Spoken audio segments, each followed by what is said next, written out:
मैं डॉक्टर अजय तावड़कर, बिलासपुर छत्तीसगढ़ से। अ, मैं यहाँ as a family physician work करता हूँ। और मैंने अपना एमबीबीएस रायपुर से किया है और एफसीजीपी चेन्नई से किया है। और एज ए फैमिली फिजिशियन मैं यहाँ प्रैक्टिस करता हूँ। तो आइए मैं आपको आज ऑस्टियोआर्थराइटिस के बारे में कुछ चीजें बताना चाहूंगा। ऑस्टियोआर्थराइटिस गठिया या ऑस्टियोआर्थराइटिस को हम बॉडी वेट से कैसे कोरिलेट कर सकते हैं, इस बारे में मैं दो चार बातें बताऊंगा। शरीर का जो वजन है वो गठिया के लक्षणों और जोड़ों के को डायरेक्टली दोनों के बीच में कनेक्शन है। क्लिनिकल स्टडीज बताती है कि अधिक वजन होना गठिया के सभी मामलों में लगभग एक चौथाई कारणों में से एक बनता है। मतलब 25% रीजन जो है वो ओबेसिटी या high wait is the cause for that osteoarthritis.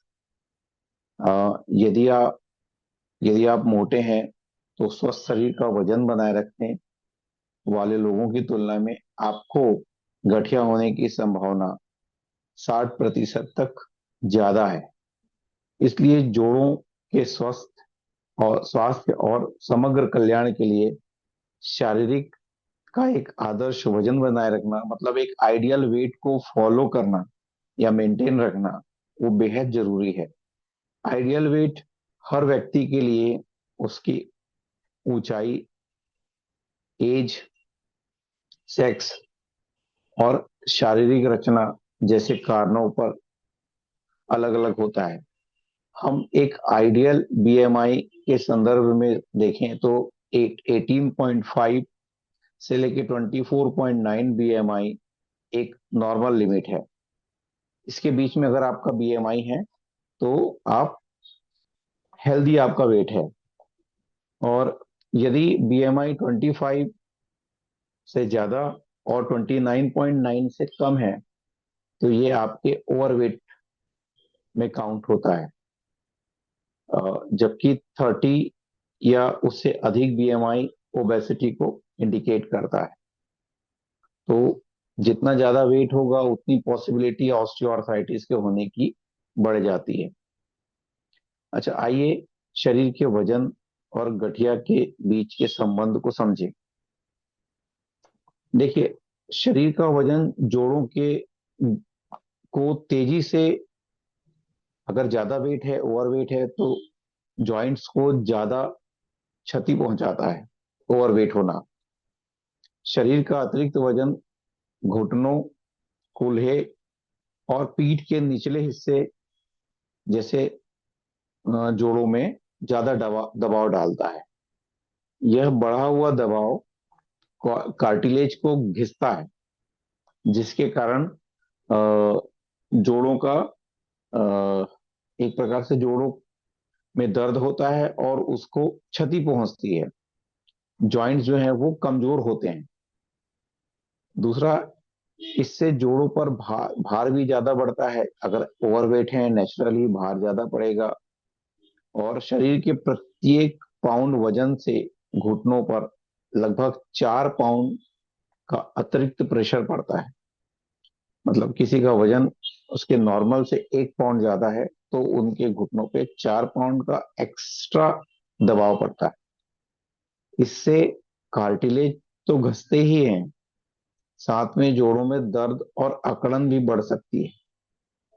इसलिए ऑस्ट्रोआर्थराइटिस को का संबंध इसीलिए वजन से जोड़ करके देखा जाता है हमेशा।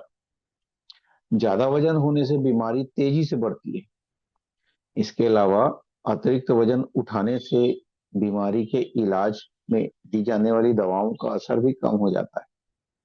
अतः जोड़ इतना क्षतिग्रस्त हो जाता है कि जोड़ बदलने के लिए सर्जरी ही एकमात्र विकल्प रह जाती है। तो हम वजन बढ़ने ना दें और सर्जरी तक मामला ना पहुंचे, इसलिए हमारे हाथ में है कि हम वेट को और बीएमआई को अपने कंट्रोल में रखें। अच्छा, ज्यादा वजन जो है वो हैंडीकैप्ड का कारण बनता है। ऑस्टियोआर्थराइटिस से जो लोग पीड़ित होते हैं वो स्वस्थ वजन वालों की तुलना में, मोटे लोग ज्यादा दवाइयां लेते हैं, धीरे चलते हैं, शारीरिक रूप से कम सक्रिय होते हैं, और उनमें विकलांगता या हैंडीकैप का खतरा ज्यादा होता है। अब ये सवाल उठता है कि क्या शरीर का वजन कम करने से गठिया के लक्षण कम हो सकते हैं? ये नेचुरल सा क्वेश्चन है जो लोग पूछ सकते हैं। तो इसका उत्तर है हाँ, डेफिनेटली। अगर हम वजन कम करेंगे तो ऑस्टियोआर्थराइटिस की पॉसिबिलिटी कम होगी, और ऑस्टियोआर्थराइटिस के दर्द में और सिम्टम्स में काफी आराम मिलता है। दोस्तों, अध्ययनों से पता चला है कि मामूली वजन घटाने से भी दर्द कम हो सकता है, जोड़ों की कार्यक्षमता में सुधार हो सकता है, तथा गठिया से पीड़ित व्यक्तियों के जीवन की जो क्वालिटी ऑफ लाइफ है वो बढ़ जाती है। सो हम कोशिश करें कि हम वेट लॉस करें। जो जो गठिया से पीड़ित व्यक्ति हैं वो वजन कम करने की कोशिश करें। अपने शरीर का सिर्फ 10% वजन भी अगर हम कम करते हैं गठिया के व्यक्ति, तो गठिया का दर्द आधा हो जाता है। सपोज किसी का वेट 80 किलो है और वो सिर्फ 8 किलो वजन भी कम करता है, तो उसके जो सिम्टम्स हैं उसमें पेन जो है वो 50% तक पेन उसका कम हो सकता है। यह रोग के को बढ़ अच्छा, वजन जो है अगर हम वेट कम कर रहे हैं तो उसके प्रोग्रेशन को भी जो है वो धीमा कर देता है या रोक देता है। ऑस्टियोआर्थराइटिस एक प्रोग्रेसिव डिजीज है, तो ये हमारे हाथ में होता है कि हम उसको कितना डिले कर सकते हैं इसके प्रोग्रेशन को। तो उसमें weight reduction is the main factor, कि हम उसको स्टेबल कर दें या जो है उसको कम कर सकते हैं। अब अब बात आती है कि वजन घटाने का यथार्थवादी क्या लक्ष्य है। तो प्रारंभ में वजन घटाने का लक्ष्य जो है वो 10% डिसाइड करके रखें। बहुत ज्यादा नहीं, हम बहुत एक्सेस वेट की 50% वजन कम कर लेंगे, 40% वजन कम कर लेंगे, तो ये प्रैक्टिकली मुश्किल है। इम्पॉसिबल तो नहीं बोलूंगा, लेकिन ये मुश्किल काम है। तो जैसे आप 50% या 40% का वजन एक टारगेट लेके चलते हैं और कुछ महीनों में वो नहीं हो पाता है, तो आप डिप्रेस हो जाएंगे। इसलिए शॉर्ट, मतलब 10% या उतने का ही टारगेट आप लेकर के चलें, ताकि वो उसको आप यू कैन अचीव इजिली। अच्छा, व्यवहारिक और शारीरिक गतिविधियों में क्या परिवर्तन हम कर सकते हैं कि 10% के उस टारगेट को हम अचीव करें? तो सबसे पहला काम है हमारा कि डाइट। डाइट में हम अ, जो लो कैलोरी डाइट लें और हाई फाइबर डाइट लें, जिससे हमारा मोटापा कम हो और वजन बढ़े ना। और दूसरा, आपको व्यवहार में भी चेंज लाना पड़ेगा।